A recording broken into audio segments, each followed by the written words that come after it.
Hello everyone, I'm Hoodie from State 65. First of all, I want to invite you to our Discord channel. The link is in the description below. A lot of people there asked me to review the new heroes that come after Eden season, so I did. And this video will be about it. And I think I made a decent analysis, and I wasn't expecting those heroes to be what they are, at least on the paper. Hope you enjoyed the video. I will be talking about the new heroes that came with the end of Eden season, and those heroes will be SXX, and I will be going over their skills and the usability of them in certain formations. So let's get slowly into it. Let's start out with the Heaven's Redemption. Team Helios 6 first, obviously, always. Okay, so this is apparently a vehicle hero, and his first skill does have 55% chance to recover some troops for 2 random friendly squads within range, 84% recovery rate, and remove debuffs. Well, that's pretty handy ability. That's actually slightly stronger than the Tech Priestess, but in vehicle squads. Well, that's huge. This hero will definitely be in every single vehicle formation.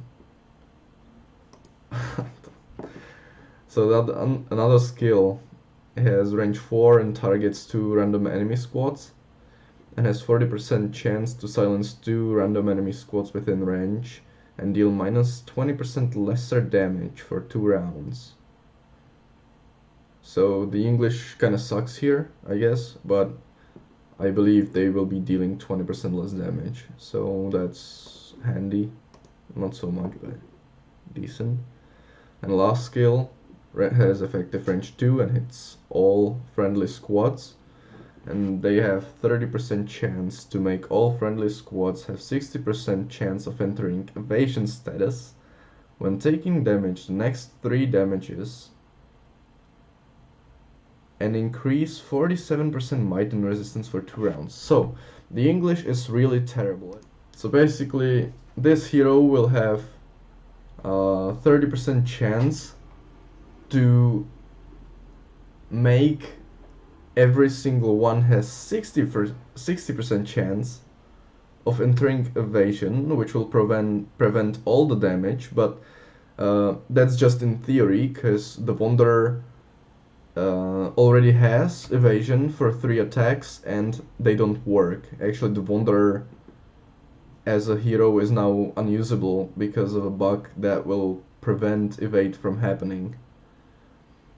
I wrote to developers like 3 times about this problem, and they haven't really done anything about it. So anyways, well, this hero is obviously pretty powerful tank slash healer slash it's just a support. So for combinations like Major Anastasia and Captain Ivanov, I think this is probably the best hero they could get. And when it comes to countdown formations, well, the 47% might boost is okay as well, I guess. And the evasion just prevents damage from happening, and the healing power. I believe this hero will find his place in every single formation from vehicles. So, moving to the Death Rider Mortis. First skill, 60% chance to deal 226% damage to multiple enemy targets. Hits 2 squads, so that's pretty straightforward skill. When it comes to second skill, has effective range 5 and hits 1 squad. 1 turn preparations, 40% chance to deal big damage to one random enemy squad within range, 60% chance to deal 310% damage to enemy back row squad, making them suppressed for 1 turn. Like, what is this? Any CC is good. Like, look at this, 40% chance to deal 600% damage to 1 row, and then 60% chance to deal 310%. Like, this skill, when it's activated, will deal like 30,000 damage. Like, maybe 20,000, alright? But still, it's one skill that, with one use, will deal 20,000 damage. And this will be activated pretty often, and just that's lower damage. So let's look at the last skill in combat. Self squad gains the clarity status, immune to silence, disarm, suppression, confusion, and gain 60% might increase, deal 30% additional damage. So as I see it, the new best combinations ever will be the Death Ride, the Heaven's Redemption, and Crusher from Season X. And these 3 heroes will be unstoppable even with shooters. Like, no one could, in theory, obviously, because some heroes look very nice on the paper and actually they deal 0 damage. Once they'll be maxed by anyone from my state, I will do the testing, and you know. Yeah, I think they're like, many players are now maxed with technology and also buildings, and I'm slowing down my progress only to prevent me from skipping Wednesdays. So if they instead released new research or base to level 30, it would be way better. But they make the most money of heroes, obviously, so, I mean, you know. Anyways, that was for the vehicles. Well, I don't even know what to say about them. This hero looks pretty dope. Iron Sentinel Vadim. So let's take a look at this first skill. Effective range 4 and hits 1 enemy squad. 100% chance to make 1 random enemy squad within range to take 6% additional damage, 6% reduced damage dealt, minus 38 reduced combat speed, and make 2 friendly squads take 6% lesser damage, 6% deal additional damage, and increase combat speed. Okay. I mean, you know, that's just a buff. Yeah, well, on this picture, we thought that it's gonna be like the scientist, but buffed up, you know. But apparently, it's not. Anyways, moving to the other skill. Effective range 5 and hits 2 random enemy squads. Starting on turn 4, each turn there's a 70% chance to make 2 random enemy squads within range not able to recover troops, which is huge, and reduce damage taken by 2 friendly random enemy friendly squads by 25%. I mean, fighters need to reduce the recovering units of the other of the enemy's fighter squads, right? So probably yes, this hero will be in next best formation, and he will most definitely replace Juggernaut, or some people use Viscount for that matter. If you survive to turn 4. Well, yeah, but your Tech Priestess will make sure that you survive till turn 4. So, you know, if you have Tech Priestess and you will get this hero, then you have no problem at all. Let's look at the last skill. Effective range 2 and hits 2 friendly squads. First 3 turns, Each turn give 2 random friendly squads 7% increased damage. Effect stackable, okay. Until the battle ends. Starting on turn 4, splash status is granted. Basic attacks deal 40% damage to 2 squads in the back line. The battle goes on for 8 turns, so that's 56% increased damage to all fighters in the last turn, and giving 40% damage to 2 squads from basic attacks. I mean, fighters have no possibility of increasing their basic damage, so that's not that huge. But 50% increased damage is definitely awesome. Well, the new heroes, I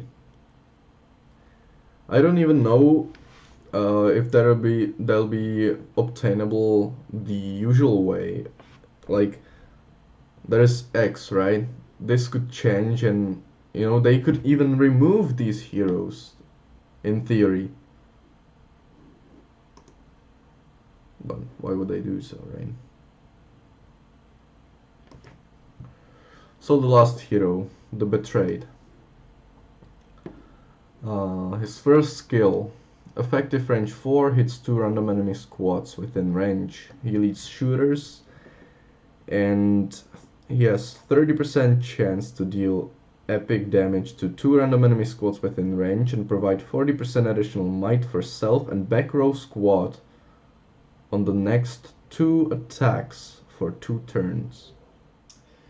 So basically what I think about these new heroes for now is that developers made all the other heroes useless.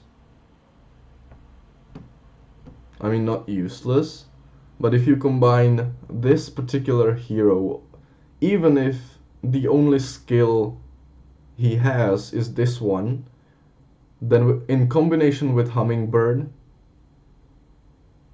they would destroy every single formation. So to counter any single one of these heroes, you will need to have any hero from the newest season. Let's move to skill 2.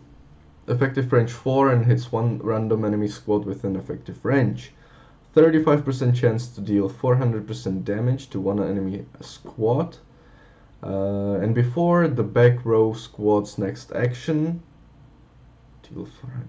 What the fuck?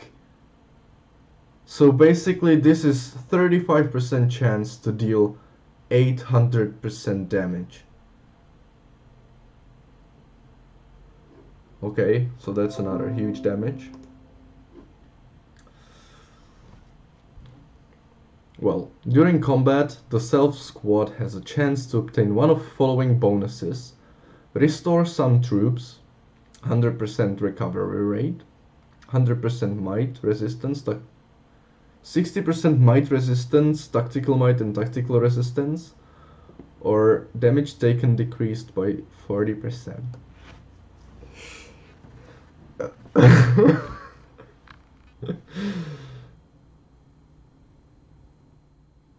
And if I'm not mistaken, this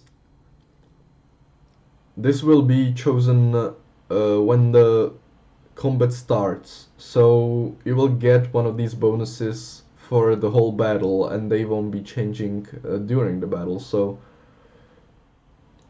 I don't know if this hero should be placed in the first row, because the recovery rate 100% is amazing.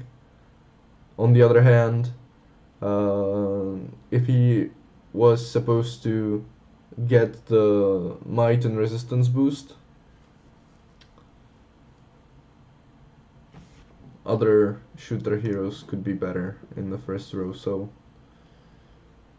I don't know yet where would I place this hero, but it's definitely the strongest shooter hero so far in any row except for the back row, because his skills boosts the back row quite big time. So guess that was for the heroes. Now let me know in the comments what do you think about these heroes, and also make sure to join our Discord channel when you can ask all sorts of questions, and I or some other skilled player will be able to answer them. And yeah, like this video if you liked it, dislike if you didn't, subscribe, and have a great time. Bye.